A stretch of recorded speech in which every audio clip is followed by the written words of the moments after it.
Don't forget to put a sunscreen on you, because this place is really hot, even when it's not spewing magma all around. Welcome to Indonesia. Hello internet, welcome to Lex Universe. So this video is a conclusion to my Indonesia series.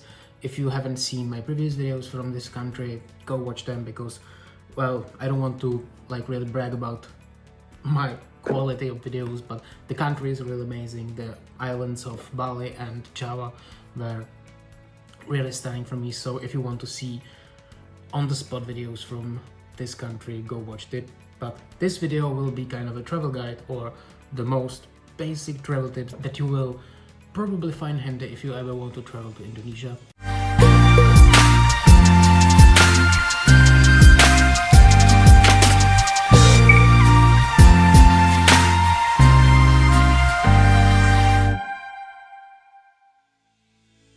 So Indonesia, as many of you probably know, is located in the very edge of the Southeastern Asia. It is an archipelago of, well, according to Indonesian government, 17,500 islands and islets. It borders 3 countries with the land borders. That's Malaysia on the island of Kalimantan, as it is also known Borneo, then East Timor on the island of Timor, and finally Papua New Guinea on the island of Papua. It may not seem like that in the map, but when you put the map of Indonesia above the map of the United States, it's pretty much as large as the lower 48 states, so it's really enormous. Think about it and keep it in mind when we get to the point how to get around this country. Point being, it's really fucking big. Let's start with some general facts. Why should you even travel to Indonesia?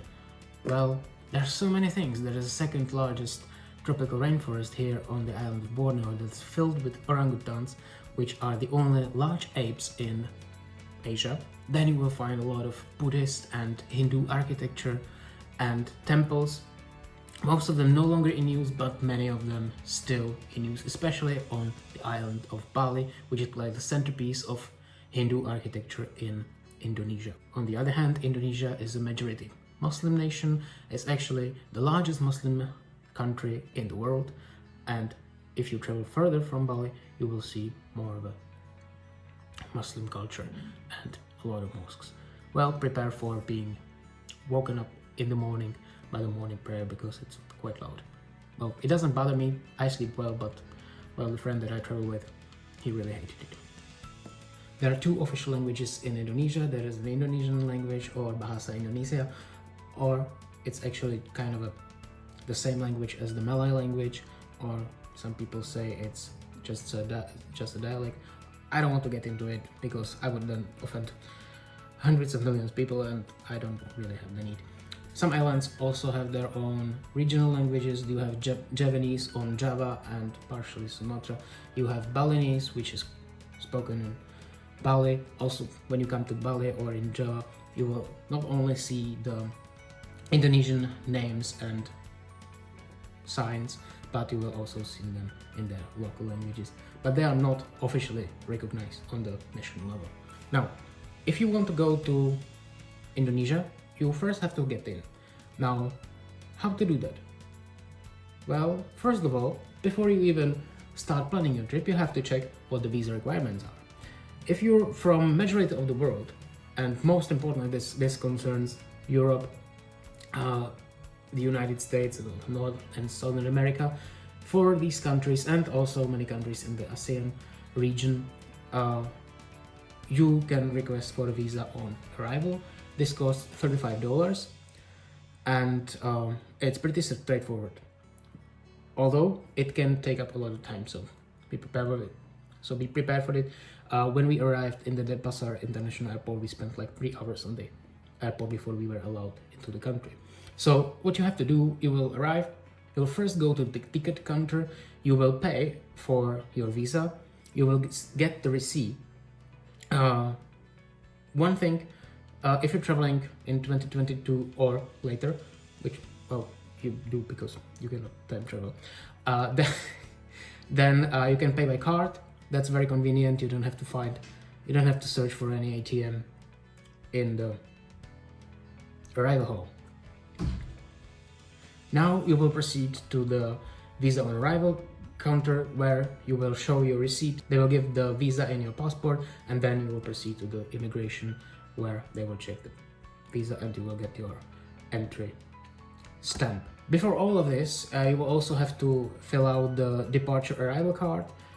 You will give them the arrival card at the immigration, and then you will have to keep the departure card in your passport until the end of your stay, and don't lose it, you will pay a fee. Now generally, in order for you to be allowed into the country, you need to have a passport that is valid for at least 6 months after your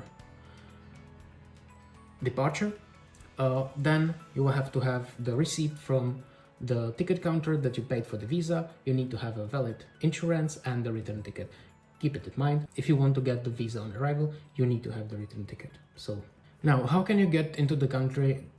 Like, honestly, the total majority of you will arrive by plane. The two largest and most important international airports in Indonesia are Jakarta International, which serves the capital city, and then is the Bali or Denpasar International Airport that is very popular tourist destination. You can also cross overland. Like I said, there are 3 overland border crossings with Malaysia, East Timor and Papua New Guinea. Right now, at this moment where I'm filming this video, only the one border crossing with Malaysia is open. You can actually sail a boat. There are some ferries from Singapore or Malaysia, and even some long distance ferries from the Philippines and so on. But like I said, majority of you will fly in. How can you fly in? There is the national carrier of Indonesia, Garuda Indonesia, but you can take advantage of some low-cost carriers in Southeastern Asian region, namely the Indonesian low-cost carrier Lion Air, or you can use Air Asia from Malaysia. Wow, that was almost a rhyme. Right. If you're flying from the south, from down under, you can use the services of Jetstar Airlines and so on. There are also direct flights from almost all Southeastern Asian countries around, so just check some Skyscanner or something to find your flight. The airports in Jakarta and in Bali are also connected with some long-haul flights, usually via Singapore or some other hub in Southeastern Asia, Bangkok. But there are also direct flights to Doha, Abu Dhabi and Dubai. When you're traveling by plane, one thing that you should keep in mind, this doesn't really concern the getting into the country, moreover getting around and getting out. There are the lighters, like when you want to smoke, the lighters are not allowed through the security check. So like don't buy a new one before you go on a plane, because yeah, they will not allow it. Which is totally bonkers, because then there are smoking areas after the security and you can buy a new one in the kiosk there. It's actually one thing that I think it's kind of a asinine from Indonesia and Bali in specific. They're like really trying to get as much money from you on the airport. Like this is true for every airport, but for example here at the Denpasar International Airport, they used to have water fountains where you could fill out your water bottle and you didn't have to buy the overpriced water at the airport, but they just decided no, we don't want that. So yeah, if you're a smoker and you like to like drink, then well, after you cross through the security, you have to buy a lighter and also water. Now we've already made it. We went through all the bullshit that you have to do at the airport after the arrival. Now you are in Indonesia.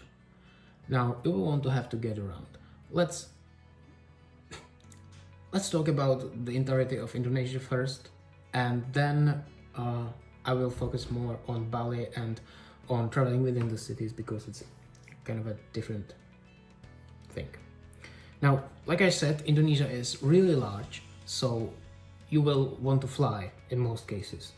In this case, the best bet for you if you want to save up some money are the Lion Air flights.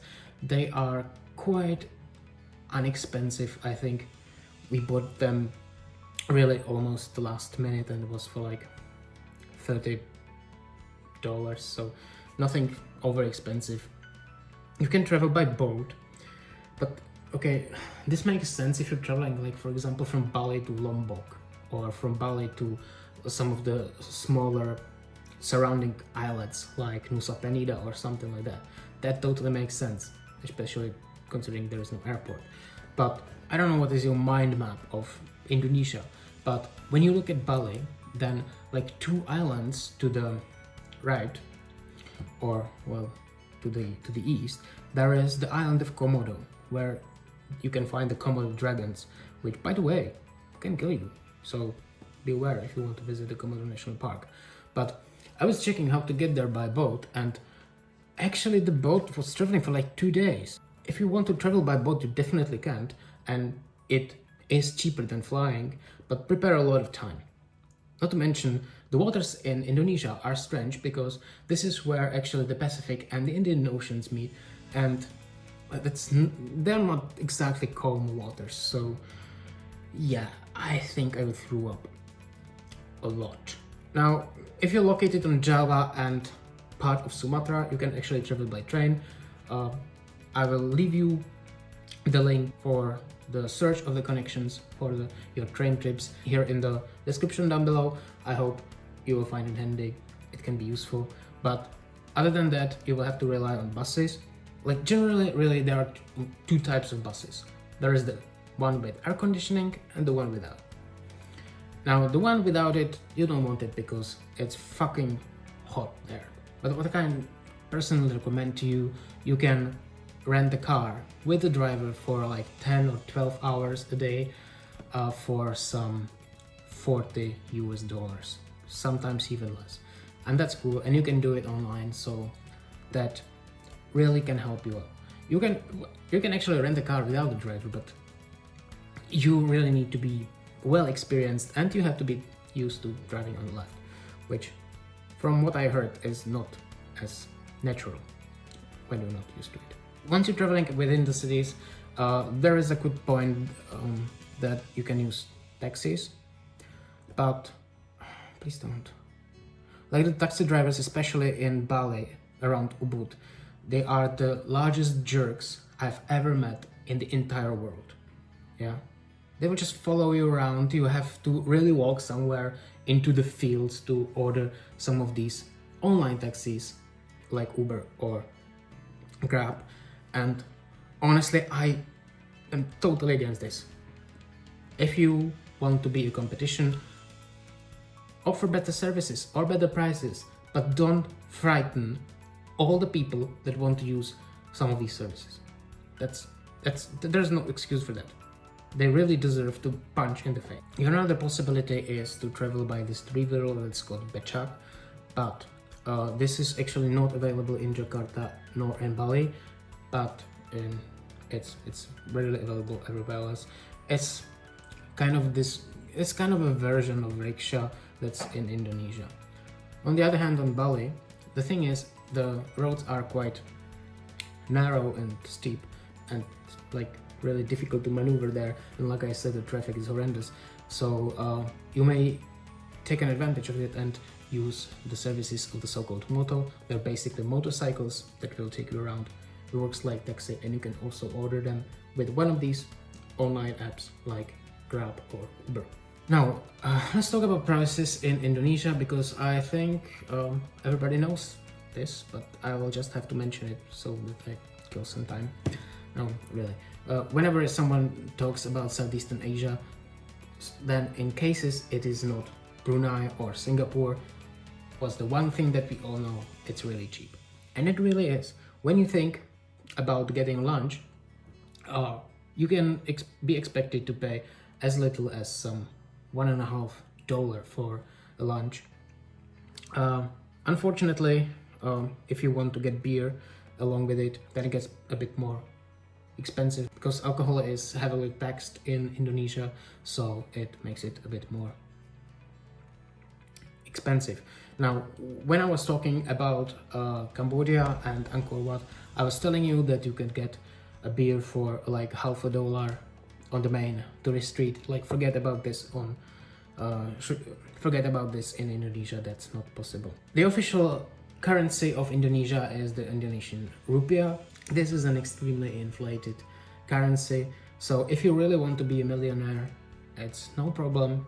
You can get some $50 and it will be exchanged for a million rupees. While some places offer you the possibility to pay by card, first, there is nothing like the contactless paying. It doesn't exist there, so you need to have the physical card.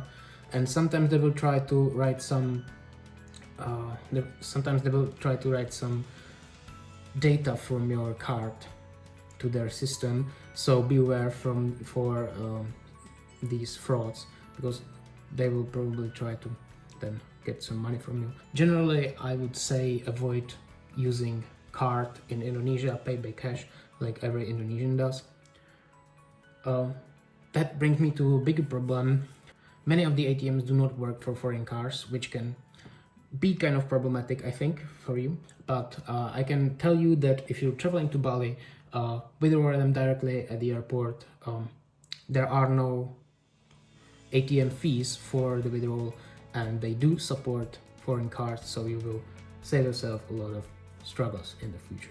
Now, still talking about the money, the entrances to the temples on Bali, for example, which is like the central tourist hub of Indonesia, they are between some $2.50 to $4 per temple. It's very affordable, very cheap. If you're traveling to Yogyakarta on the island of Java, where are the two most important, most famous temples in Indonesia, Prambanan and Borobudur, this is fucking expensive. Well, not fucking expensive, it's expensive. It costs $25 per one, but if you buy the combined ticket, it costs $45. But they actually considering to raising this price for $100, so that's just insane. So if you're watching this from the future, it is really possible that you will have to pay this enormous amount of money for that. Let's talk about the people, because in majority the Indonesian people are very friendly. They're extremely helpful. If you need help, they are very nice. But I have to mention here one thing. If you want to visit some of the tourist attractions in Bali or in Indonesia in general, consider this. They are a magnet for the worst kind of people. Like, remember what I told you about the fucking taxi drivers in Ubud? But this is 100 times worse. Especially in the Besakih temple. That's one of the most well-known temples on Bali. And guys, there are like these guides that will try to force themselves upon you, give you sloppy service and overcharge you. And if you don't want a guy, they're extremely aggressive, they're extremely pushy, and generally they'll just really like beat them up for them to, I'm getting pissed at them. But honestly, like really, if you ever go to Besakih temple, let me know in the comments down below how fucking awful these people were. Or if you liked it, tell me how you like BDSM, I guess. But in general, people in Indonesia are great. Thank you for having me. Now, as we're moving to the end, I'm not sure if this needs saying, but let's talk about the climate. Indonesia isn't a tropical region. It's located on both sides of the equator, so, well, really hot, really warm, and really wet. There are two seasons generally, the dry season, which is from May to September, and the wet season, where it rains a lot in the rest of the year. This is interesting because when you think about Southeastern Asia, this is usually the other way around, but remember, majority of Indonesia actually lies beneath the equator, and it's on the southern hemisphere, and it's reversed. I think that the usual temperature is something about 28 degrees centigrade, but if you're traveling into the central mountains, it gets a lot colder, especially at night. I even had to get my hoodie, and it was still cold. So, prepare for that if you want to, like, for example, climb the volcanoes, and they have a lot of them, by the way. So, yeah, consider that. And let's wrap it up with how safe it is to travel in Indonesia.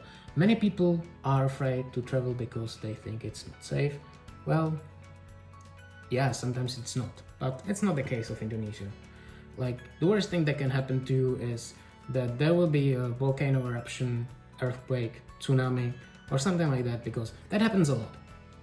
Well, don't get me wrong, there are like 4 earthquakes in Indonesia every day, so you'll have a chance to experience that. There are also some volcano eruptions every year or every month, but Indonesia is very large. The chances that it will happen to you at the one spot, it's kind of slim, but we still all have in mind the tsunami from the year 2004 that was near the island of Sumatra. So I don't know how I can tell you be aware of the tsunamis, but if there is a tsunami warning, just, I don't know, run up the hill. But other than that, only some petty thefts or frauds with your credit card. That's the worst thing that can basically happen to you. Or if you are LGBT plus or want to drink alcohol and go to the district of Aceh, they will stone you, but don't. And that was Indonesia. I hope you enjoyed this. I hope you found it helpful. If you are interested in anything more, if you have any more questions, please give them down in the comments down below. Tell me what you thought about what I said. Do you agree with me? Do you disagree? Do you have any more opinions? Do you have any own experiences from Indonesia? I would be really interested. And if you are from Indonesia, how much did I fuck up? Right. So that is Indonesia for you. I am so glad I visited it. It was one of the best experiences in my life, and I hope if you travel and if this video inspired you to travel there, you will enjoy it as well.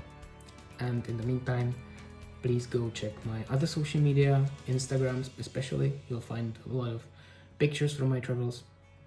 And if you like this channel, please subscribe. It will really help me a lot. And I will see you in the next video. Bye bye.